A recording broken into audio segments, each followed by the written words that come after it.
something as simple as a pencil, as Leonard Read pointed out in that famous essay, is the result of endless numbers of people who don't know each other from countries all over the world who perform minute functions, but very important ones, that are part of the process of creating a pencil.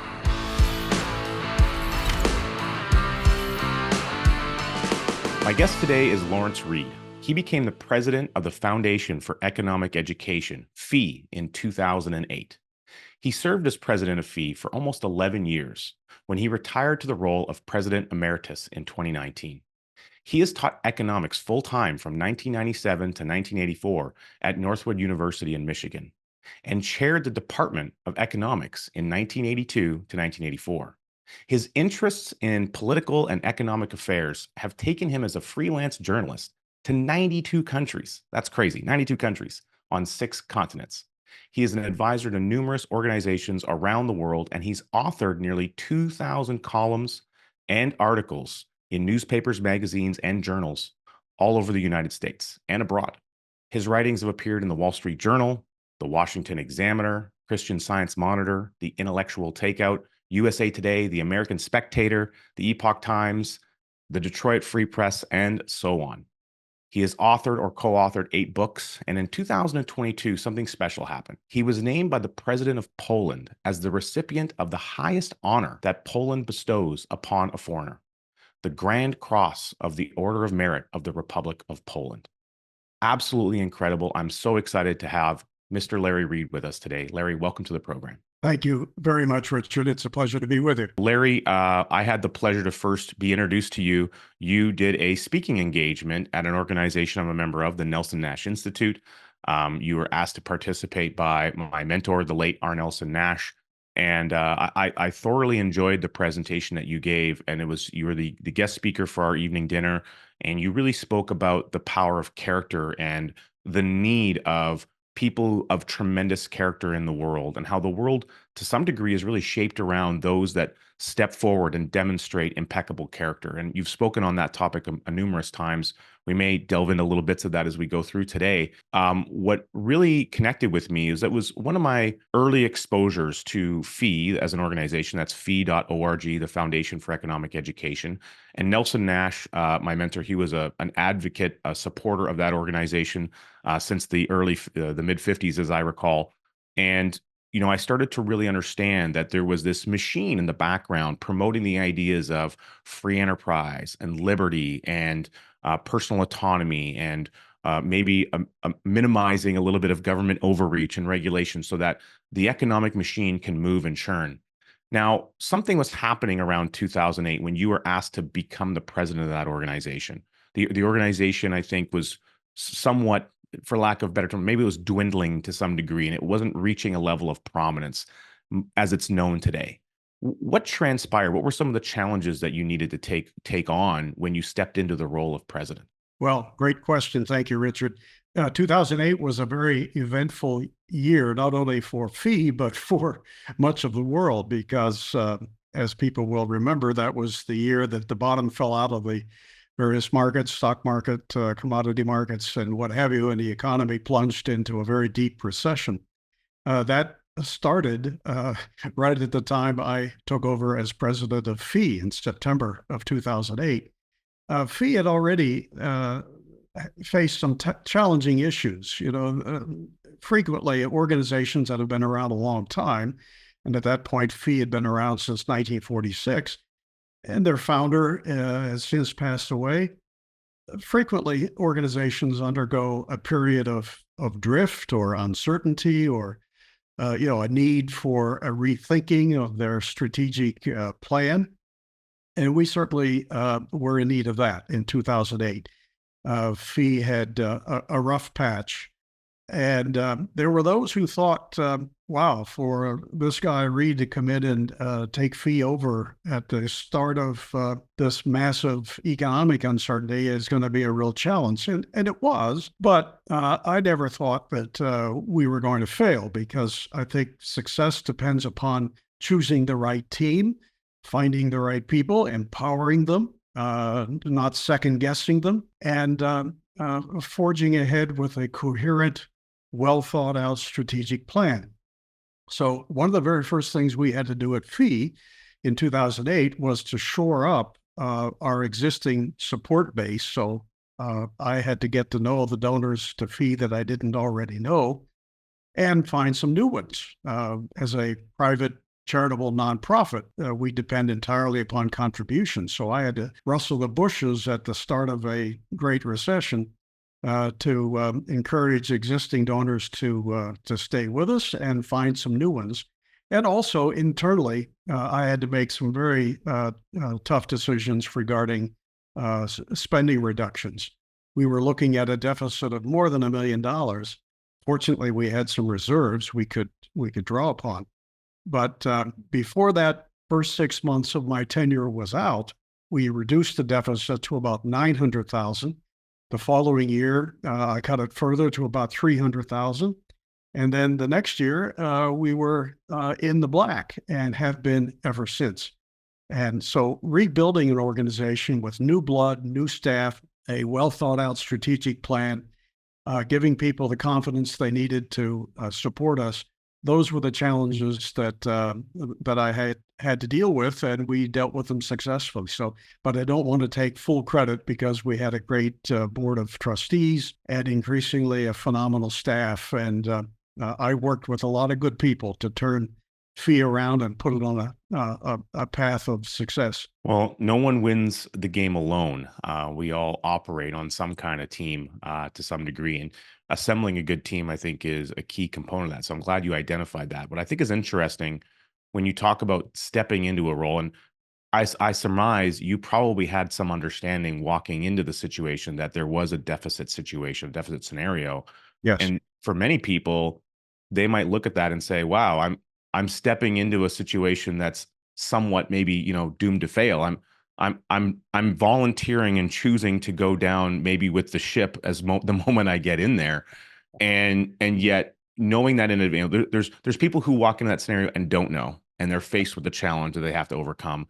And then there's taking the path of, this has to be done. We believe in what needs to be done. I'm going to put my hand up and agree to step forward into the light, to be that guiding force, to build that strategic plan. But there's a lot that goes into that thinking process. So what was Yes. going on for you at that time when the decision was made that you would accept the role? Well, a few years before, less than a decade, I had been on the board at FEE. I love the organization and its mission. I did not want to see it fail. So I was partly motivated by the desire to come in and help an organization that I dearly loved. But I've never been the type to run from a challenge. I think that's what animates and motivates most people. And certainly I've never looked for some bureaucratic job where I could just punch in at 9, punch out at 5. I'm happy to say that within 5 years of becoming president in 2008, FEE was reaching a larger audience than ever before in its history. And our good mutual friend Nelson Nash knew that and supported us. And don't we miss him? But he was like me, a longtime supporter and believer in FEE and its message. So all of those things and more motivated me. And I like fixing problems, I should point out too. I like to take on a problem and make it history. Amazing. And so for our viewers who maybe aren't familiar with FEE as an organization, again, that's fee.org. Maybe just explain, what is the mission of FEE, and how does it support the ideas of liberty? FEE was founded in 1946 by the late Leonard Read, no relation. He spelled his name R-E-A-D. I didn't know him in the last 7 years of his life. But after World War II, Leonard looked around and thought, golly, for a country founded on ideas of liberty and free enterprise, private property, and limited government, there sure is a shortage of anybody who's full-time out there defending those institutions and supporting their restoration in the face of the massive growth of government. You think back to the late 40s, World War II had just ended, and a lot of people in the world thought, wow, well, big government saved us. It won the war. But of course, there were people like Leonard who were saying, don't forget, big government was a big reason why the war was fought in the first place. There are lessons to be learned in that. So Leonard saw a need. And over the years, we have refined Fee's message as well as the demographic we are targeting. At first, when Fee was virtually alone, Leonard and the staff were eager to speak to anybody who would listen. By the time I became president, it was apparent that we were, in some ways, a victim of our own success. So many other organizations had formed, inspired in part by Fee, that we had to decide what is our niche. We're no longer by ourselves. And it's not the same when you try to speak to a 60-year-old as it is when you are trying to speak to a 16-year-old. So under my leadership and our board of trustees after 2008, we determined that we would focus on a more narrowed demographic. And that is not just everybody of any age, but rather newcomers to ideas of liberty in high school and college. Let me clarify that because, we first thought, well, high school and college, that's our niche. But we didn't want to focus on everybody within that age demographic, roughly 14 to 24. We wanted to focus on the newcomers to liberty. Students in that age group who hadn't heard these ideas before, or maybe had heard them in the context of one particular issue, but not the broad range of issues or the foundational philosophical base of liberty. So that's our focus now, and our mission. Our mission is to educate and inspire newcomers to ideas of liberty within the demographic of high school and college age students. Amazing. And with that in mind, we're going to hear more about the ideas, the powerful ideas of liberty, when we come back after these messages. There's certain moments in our life where we know that things are going to change.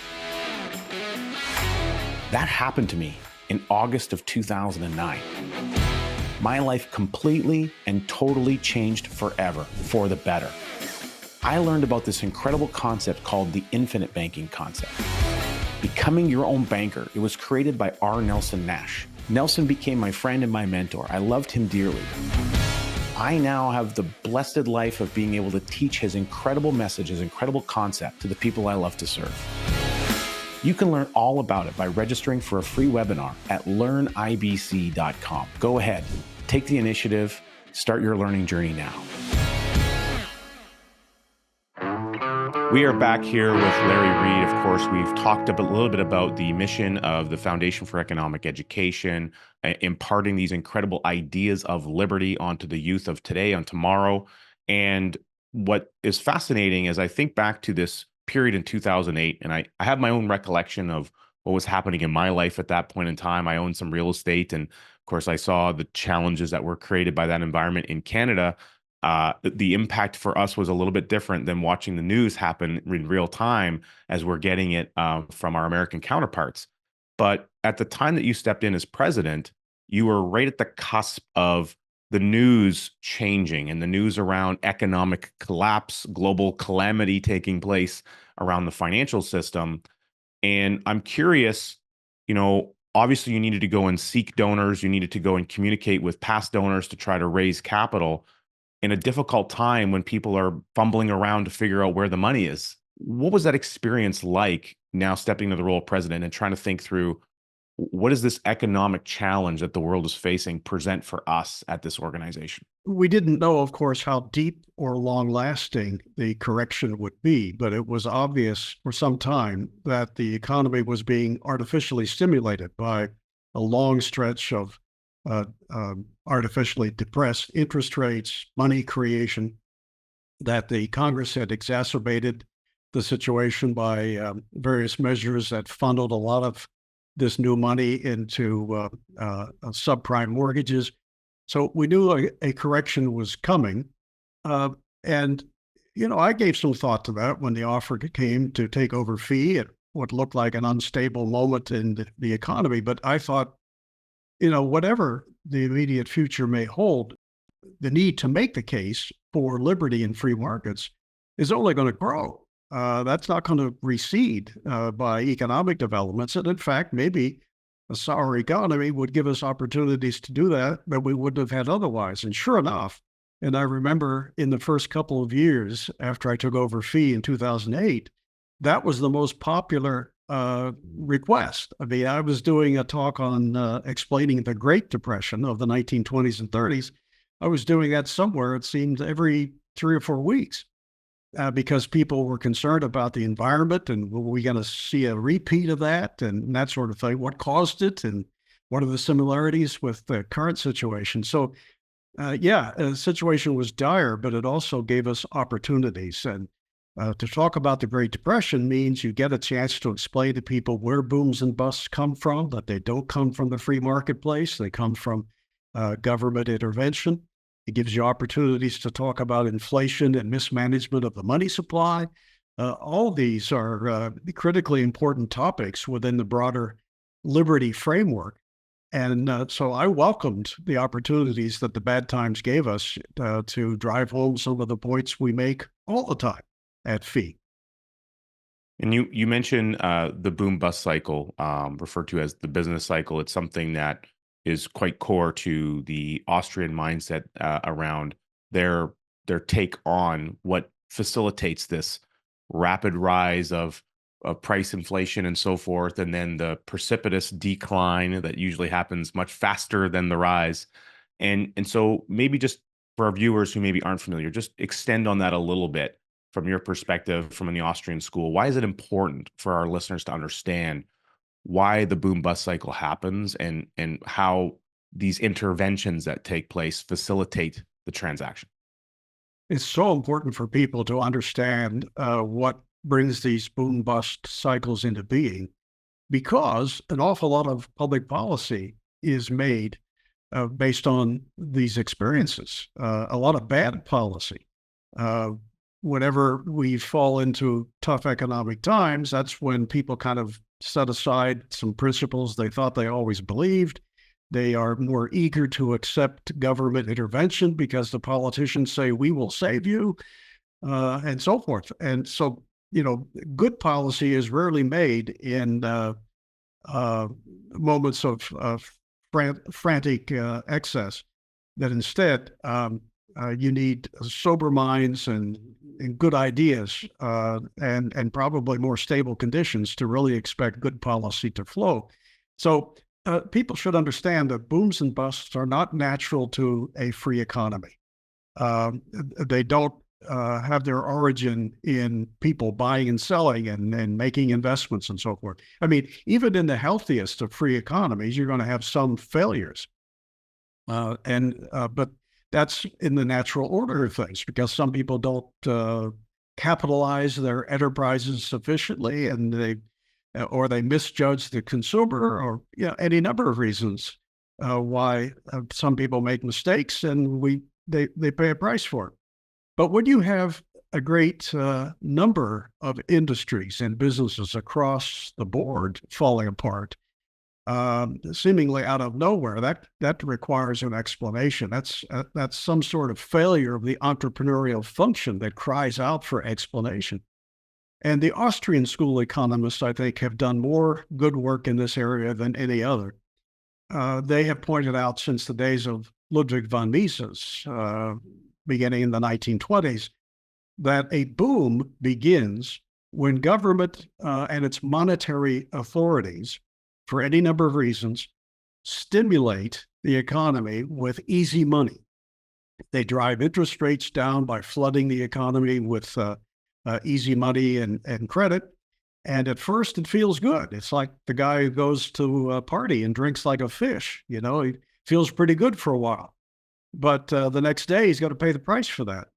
And as Austrians have pointed out, the down phase or depression phase of the trade cycle is really a corrective period. It's when the excesses fostered by the false stimulation, the easy money, and the lower interest rates, the alcohol at the party, all of that comes back to bite us in the depression phase when we kind of cleanse those excesses from our system.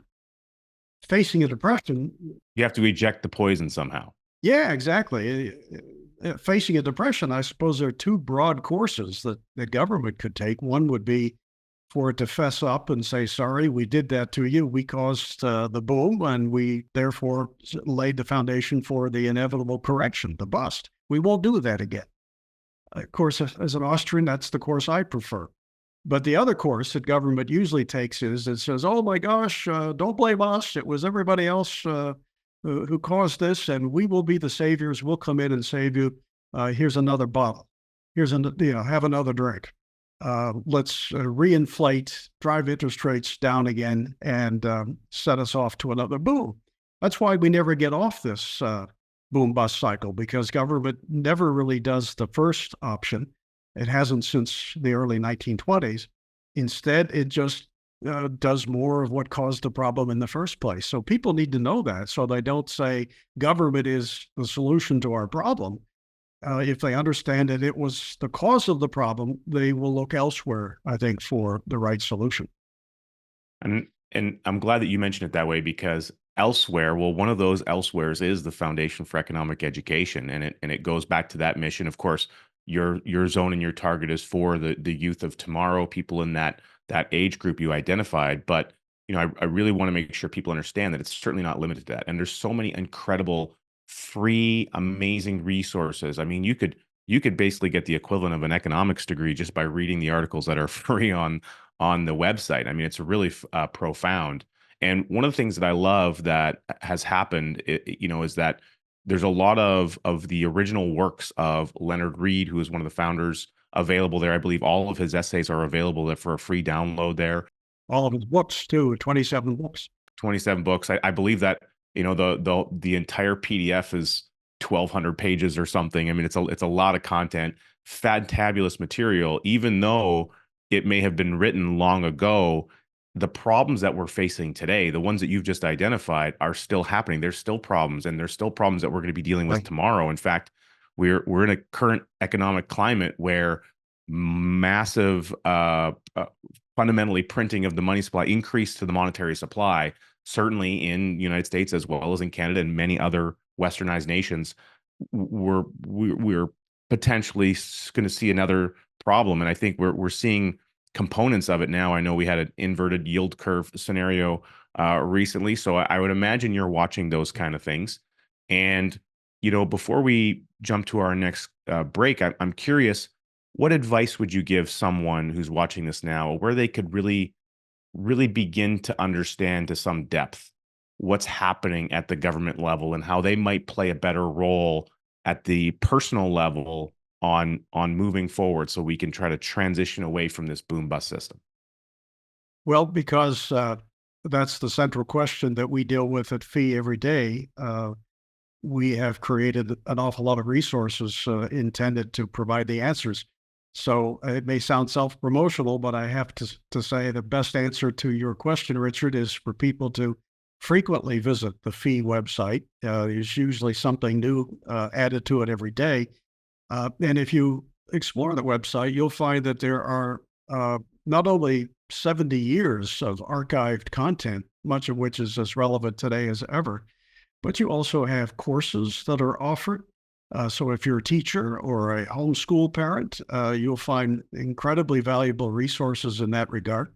Much of the commentary that we post on the main page of the website almost every day of the week, it deals with current issues. So you can examine what's happening around you through the lens of free market economics by visiting fee.org any day of the week.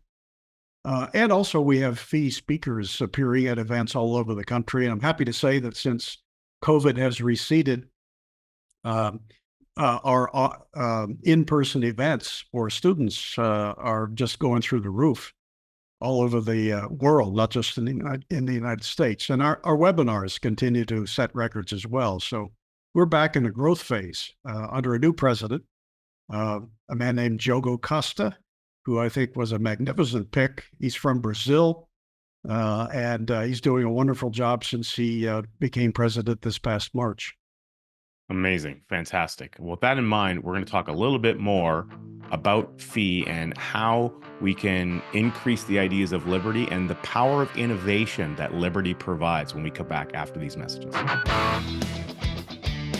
Have you ever wanted to be a part of a network of visionary entrepreneurs? People who get you, who understand you, who think differently? They're actively going out and making things happen. They're making the world a better place. They're creating incredible change, incredible innovation, and they're having discussions about how to make the world a better place, how to create a bigger, brighter, better future, how to take what they already know, combine it with what someone else knows, and make something grand. Well, you're in luck. There is such an incredible network. It's the Epic Fit Network. You can go to theepicfit.com to learn more. Apply to be a member of this incredible organization. I'm a member and I love it. It's been fantastic. And I can't wait until we have more amazing people just like you joining this incredible group. We are back with Larry Reed here, and we are stepping into the concept of innovation and how core this element is to the entrepreneurial experience. And really, when we think about the intersection between innovation and economic engine, the economic machine moving in the world, it's very difficult for that economic machine to move forward and to continue the cogs churning if there's not a continual stream of innovation taking place. And I think we have multiple experience over the last century in other parts of the world where we can see where that economic engine has almost ground to a bit of a halt because of certain policies and ideas. So when you think about the need of the entrepreneur, the entrepreneurial vision, the requirement of both liberty and an environment where liberty exists for innovation to flourish, what are some of the things that come up for you? Entrepreneurship is critical to this whole process. Innovation is basically what entrepreneurs do the great majority of the time. There's very little that we use today as consumers that is brand new, based on no previous product or skill, and just appears out of nowhere. Almost everything that we use is a innovated version of something that came before. And as long as entrepreneurs are free to innovate and to enjoy the rewards that often, but not always, come from innovation, depending on consumers and their desires, as long as they're free to innovate and keep those rewards, they will keep doing it. So it's a critical dynamic element in a free economy. An economy that is no longer innovating is, by definition, a stagnant economy. And then you have to ask the question, why would an economy stagnate? Why would people see opportunities but not act upon them? Why wouldn't they issue a new and improved version if there was some money in it for them? Well, the answer to that invariably is because the political authorities have stuck their nose in the way and by various measures make it impossible or too costly or too punishing for entrepreneurs to innovate. So they just quit. They just stop doing it. Yeah, without the lack of incentive. And so I think that, innovation to me is around thinking, but the reason that thinking exists for people to desire innovation is generally because of a problem that exists. Problems are the best cause of innovation. There's something that's in your way that you need to remove from your way, Yeah. and whether it's the problem of my digital camera is too big, and how can we fit a digital camera into this technology device that I can also communicate on? And how can I take my computer that used to be the size of my entire desk and put it into this little box that I can carry in my pocket? There's all these things that exist. How Wow. can I go on the airplane and put on these noise canceling headsets so I don't hear the crying baby because there's a problem where I can't enjoy my long flights anymore? All of these little things that begin to create the most impressive innovations that have ever existed on the planet and will yet to exist that we don't even know about. Oh, yes. In fact, Richard, why don't I take a moment here to give an example, an extreme example, but because it's extreme, it's one that's easy for people to understand, that actually came from the pages of history during the Great Depression, which we just ever so briefly talked about. This is an example of government attempting to stand in the way of entrepreneurs. And if it had succeeded, it would have crushed innovation. And that was a measure that Franklin Roosevelt proposed to the Congress. He wanted, this would be about 1937, give or take a year. He proposed a top marginal income tax rate of 99%. And that was defeated in Congress because a lot of congressmen said, "Who's going to invest if they reap a reward by serving the consumer?" And Mr. Roosevelt takes 99 cents of every dollar. Well, Roosevelt, it got worse because Roosevelt was so miffed that Congress didn't give him that he came back and by executive order, he imposed a 100% tax rate on all incomes over $25,000. Now, can you imagine that? You're an entrepreneur. You come up with an idea. It requires taking some risk, accumulating some capital, making some investments that might go sour. And along comes the federal government that says, well, don't make more than $25,000 because if you do, we're going to take all of it. Well, that didn't fly. Congress intervened and rejected that executive order, repealed it. That's an example. Governments every day of the week, all over the world, are putting roadblocks and barriers in the way of risk-taking innovators. And often they do it by vilifying those innovators ahead of time, calling them the rich elites. And, we got to make sure they don't make too much money. Well, that sort of thing has taken one civilization after another and just crushed it by driving entrepreneurs to someplace else or some other more sterile activities. Well, one of my best friends, Jason, he likes to say that money will go to where it's well respected. Coincidentally, your experience of that scenario with FDR is interesting because at present time of this recording, we have a particular federal government in Canada that is imposing a lot of, maybe not to that degree, but it certainly feels like the general population would concur that it feels like there's that oppressive nature of stemming the ability for innovation to occur. And we're seeing it happen where businesses and people with capital are moving. They're transitioning to the United States, or they're moving to other countries, or they're looking at doing business endeavors elsewhere and actually moving their money out of Canada because of these constraints upon their ability to take what they've done, what they've worked with, what they've tried and created, and some have failed and some have succeeded. But that is the price of risk. You don't know for sure what the outcome is going to be, but if you know for sure if your outcome is good, that everything good that you create is going to be taken away from you, it does pull the incentive to innovate away quite quickly. Oh, yeah. And it's, I think, further notable that so often these confiscatory, punishing measures are being put in place by people who themselves have never been entrepreneurs and wouldn't know how to be one. There's something about the spirit of the United States. It's well known and regarded as a place where ideas can thrive. The Industrial Revolution, the technological revolution, if to a large degree, the technologies and the things that we use and often take for granted on a daily basis. I held up my cell phone as an example. These things were first pictured in someone's mind and then had to become reality. I mean, it's not like it was just an overnight thing that they built the iPhone. No, an idea had to be created. The idea had to be implemented. It took years and capital and R&D, a lot of investment to go and create the thing, to even determine, you had to have the product available before you could even determine if the market wanted it. So all that's the risk that someone's going and taking in. And not all those ideas work out. They're not all home runs, but there are certain ones that show up and then they shine drastically. So for people to recognize and think about that, if you were to put it into context as a global traveler, someone who's been to 6 continents, close to 100 countries, you've experienced the life and the feeling of the boots on the ground people in other nations. What is it that you see when you go to a nation that hasn't created the environment for innovation to thrive in comparison to one that has? One of the things I noticed right away in such places, whether it be behind the old Iron Curtain, or even more recent examples of countries where governments are all over the place, regulating, mandating, issuing orders, acting as roadblocks in the way of innovation. One of the things I see is a dispiritedness.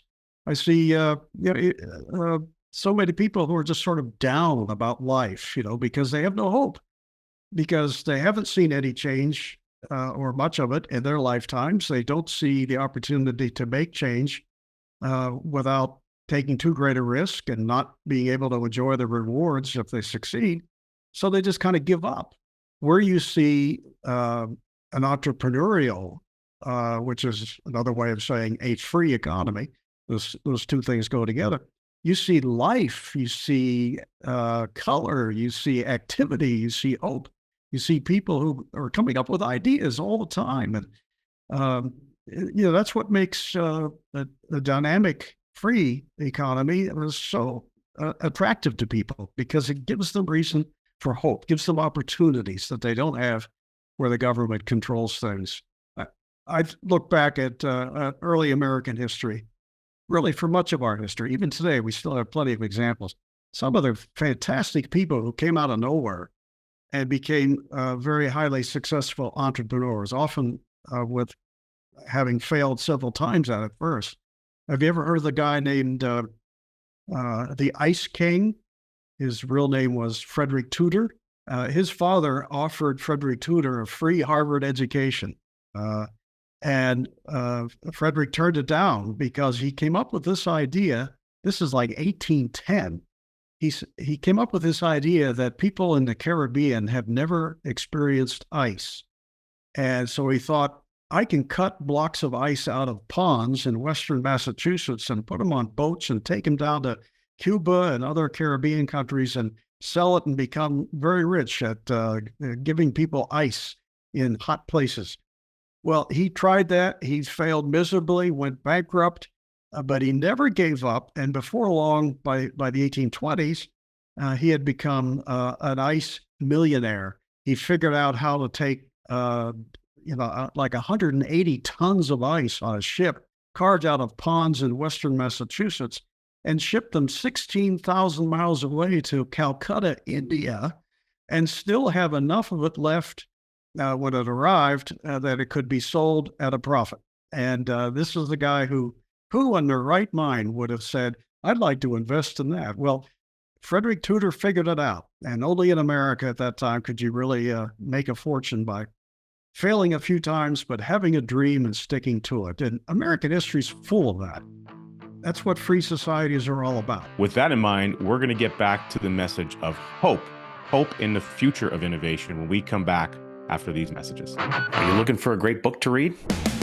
Turns out I have one for you. It's called Cash Follows the Leader. It's available anywhere books are sold, but if you want to get a free copy and you can download it right to your inbox, you can go to coachcanfield.com/cash follows.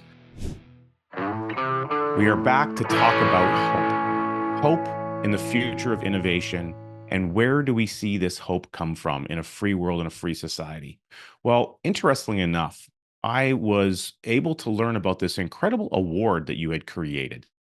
This award, I had no idea about it until I got to understand that my mentor, Nelson Nash, was going to receive the award. And so what a blessed and incredible experience it was for him to receive that.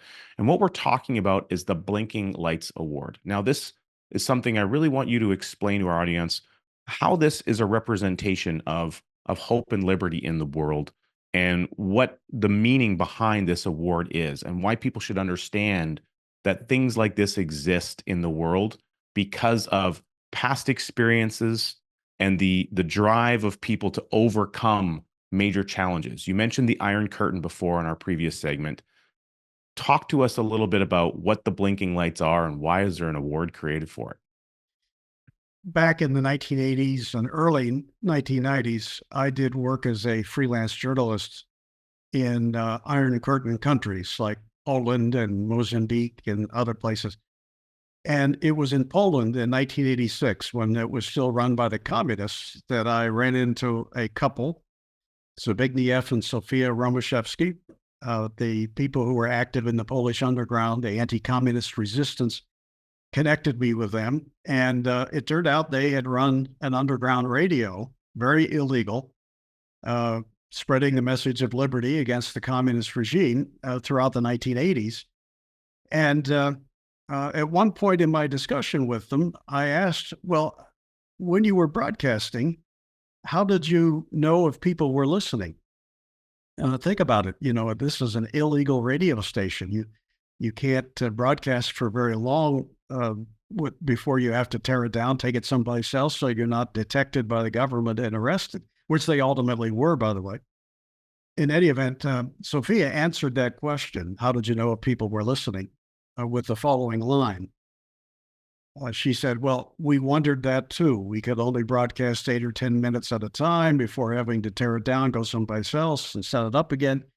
But one night we asked people, if you believe in liberty for Poland, the message of this radio station, please blink your lights. And then she said, we went to the window and for hours, all of Warsaw was blinking. That story became emblematic in our minds at FEE of people who are, for various reasons, having to deal with trying circumstances. Maybe they live in it under a tyranny, as she did in the 1980s, but they haven't given up. And they're dedicated to liberating themselves and other people from the yoke of tyranny.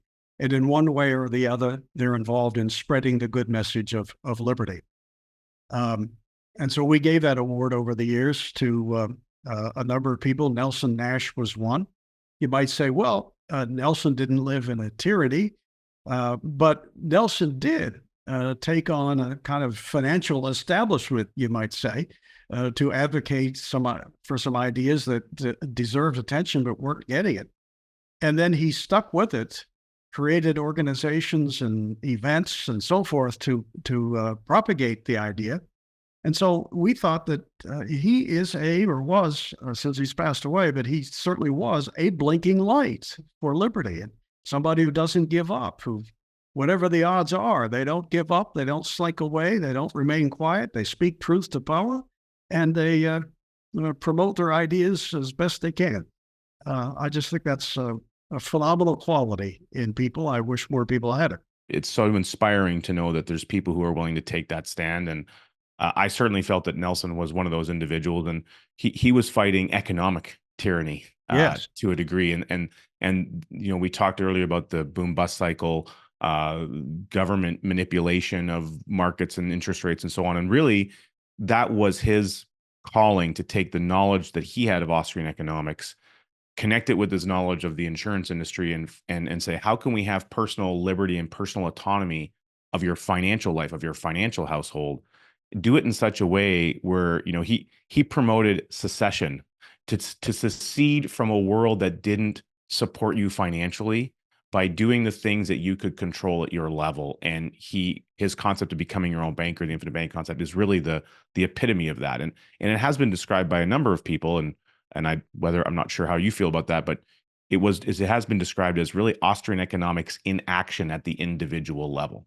Yeah, it takes it beyond theory, and it gives each and every person an opportunity to practice it in real life to their personal financial benefit. So that concept of economic liberty is, though we don't live in an overtly tyrannical world in North America, there are certainly a number of those tyrannies that do exist in the world today, but there is something really tremendously powerful about being able to take control of the economic components that exist in our world. What comes to mind, Larry, and I'd like to speak to this a little bit, is the idea of the miraculous pencil. And, Leonard Reed wrote an essay called I Pencil, and it resonated with me so well. I got my first copy of it from Nelson directly. And there's even a great little animated film that's available on the FEE YouTube channel that people can watch. Perhaps we can try to link to that.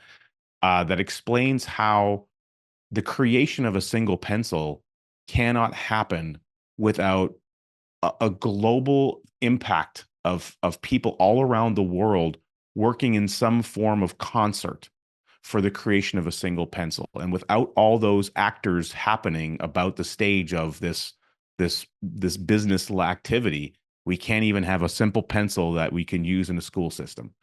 Can you extrapolate on that idea and how that global intersection comes together for the ability for products to be created that we all use? The creation of something as simple as a pencil, and also things as complicated as a jet airplane. These come into being not because some king has issued an order. Hey, the peasants want entertainment, or the peasants need writing implements. So you guys over here, you have to make them.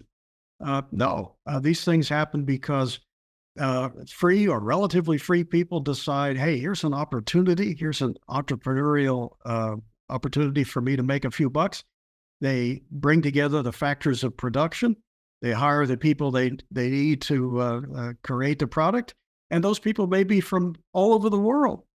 And something as simple as a pencil, as Leonard Reed pointed out in that famous essay, is the result of endless numbers of people who don't know each other from countries all over the world, who perform minute functions, but very important ones, that are part of the process of creating a pencil. The skills, the knowledge in making something as simple as a pencil are so decentralized and so immense at the same time that no one person in the world could make a pencil all by himself. And by all by himself, I mean, you couldn't, if let's say you could not rely upon anyone's knowledge, anyone's skills. You had to start from scratch. Pencils haven't been invented yet, and you've got to make one from nothing. You couldn't do it, not by yourself anyway, because you'd have to be a logger, you'd have to be a miner, you'd have to know so much that one person could not possibly know. And yet pencils happen in such abundance, nobody ever goes to a store looking for one and finds that they're not there. It's a remarkable thing, but that's the way markets work. It's a magic that we ignore or vilify at our peril. The concept of being inspired by an idea. And so for our viewers, if you have an idea and you're inspired, consider who can help you get that idea accomplished. Consider what you might do to protect your idea. We have a great episode, by the way, where we've interviewed a gentleman who created a blockchain technology called easyip.today. And for as little as less than $100, you can go and register your idea with an immutable timestamp to give you that first point of protection so that you can recognize the value of your intellectual property. That is an innovation in a world where we want to be able to protect the innovations that we have. And so just considering the US Patent Office alone and what value has been created out of that for a global scale, I mean, it's really tremendous. It's almost mind-boggling just to consider, of all the products in the known world, just how many of them stemmed out of the US Patent Office. So to be able to have that ability is really profound. And so if you take a moment, Larry, I'd love to hear some of your final thoughts. What would you want people to know and consider about the importance of liberty and the importance of character as we go about our bigger and brighter future? Well, I think those two things, liberty and character, as I've often said in many places, are two sides of the same coin. You can't have one without the other. Without liberty, how will we even know if you have character?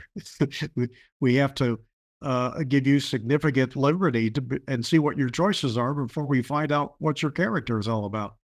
And I think vice versa, people who lack character are not going to enjoy liberty. The absence of character, that is to say, people who might be profoundly dishonest or irresponsible or timid or ungrateful or irresponsible, they're not going to be a free people. The lack of character will produce such chaos that historically we know what happens. A strong man comes in and knocks heads together until he brings order out of the chaos, and there go your liberties. So the two things, liberty and character, are intertwined, inextricably so. But I also want people to know that they should remember that liberty is rare and precious. Few people in the history of the world have lived in a situation that could be described as one of substantial liberty. Most people have been historically have been serfs or slaves, or simply lived in a system where they had to be in constant fear of those in political power. That's the way most of the world has had to live. So you might say tyranny is the natural order of things, and liberty, when it arises, is kind of rare and precious. And it's not automatic. It's not guaranteed. Just because you've had substantial liberty doesn't mean your kids will. We can lose it all. Even President Reagan put it so well when he said we're just a generation away from the extinguishing liberty, depending upon what's going on up here. If people forget what it's all about and why they must commit themselves to it, support it, defend it, then it will not be long for this world. And liberty at the same time is so important that I think it's not an exaggeration to say that life without it is unthinkable, if not impossible. Can you imagine transplant yourself into North Korea, which is one of the countries in the world with the least degree of liberty, just from what we know of it from afar? If you were living there today, you'd be constantly monitored, constantly restricted and constrained. You wouldn't be able really to live your own life because the dear leader has plans for you. And so what ends up happening is you do what you can get by with, or what he tells you to do. So he's living his life through you instead of you living your life. I think that's unthinkable. I wouldn't want to live 5 minutes in that kind of situation. Even if somebody says, well, but if you're free, you're going to sometimes make mistakes and maybe you'll have to suffer the consequences. Hey, give that to me any day of the week over the situation of being a kept citizen, humbled at every turn by somebody who thinks he knows how to live my life better than I can. I'd rather enjoy the slings and arrows of uncertainty in that situation than to bear the burdens of living unfree as somebody else's slave. Well, with that in mind, we want to celebrate freedom, the freedom of the entrepreneur, the freedom of innovation, and how we can overcome the types of challenges you just identified. And we can't wait to you to join us on our next episode next week. Thank you so much, Larry, for being with us today. Thank you, Richard.